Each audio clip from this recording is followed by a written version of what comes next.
Leaders of the 7 political parties who signed the pre-election coalition agreement yesterday say the move is progressive, but political analysts have identified hurdles. Newzroom Afrika's Juniour Khumalo filed this report. Numerous challenges lay ahead before the multi-party charter for South Africa can fulfill ambitions of unseating the ANC and keeping the EFF out of government. These challenges are twofold. Firstly, before next year's elections, the collective has to contend with, among other things, expanding its constituency, retaining the autonomy of parties while also acknowledging that alone they cannot unseat the ANC, and getting the buy-in of other parties into their collective vision. Secondly, after the elections, the grouping has to flesh out power-sharing principles they seemingly did not entertain fully.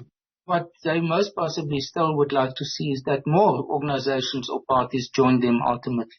And that will be interesting because the process that they've gone through now, whether they will be willing to open it up again for those organizations to make their contributions to it, or whether they must either take it or leave it.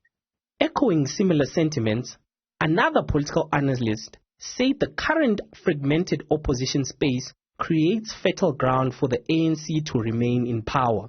There is no opposition party in this country as things stand that can dislodge the ANC alone without joining forces with other opposition parties. Why do I say that? Because if you look at the DA, which is the largest official opposition party, the DA is sitting at 20% as the official opposition party.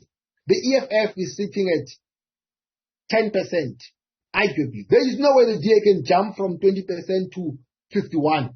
The joining of forces by opposition political parties, although confusing to the electorate on how it will come to be before and after the elections, has been held as a positive for the following reasons.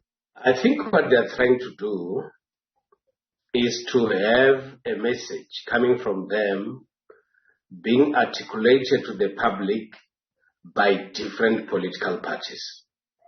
And I think what they also want to achieve is to check what other political parties will be bringing on the table.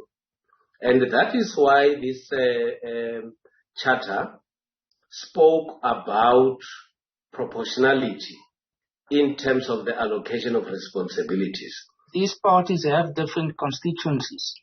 Take, for example, the Freedom Front Plus. Their constituency is far from the constituency of the independent Sanko formation, for example, or even of Action SA.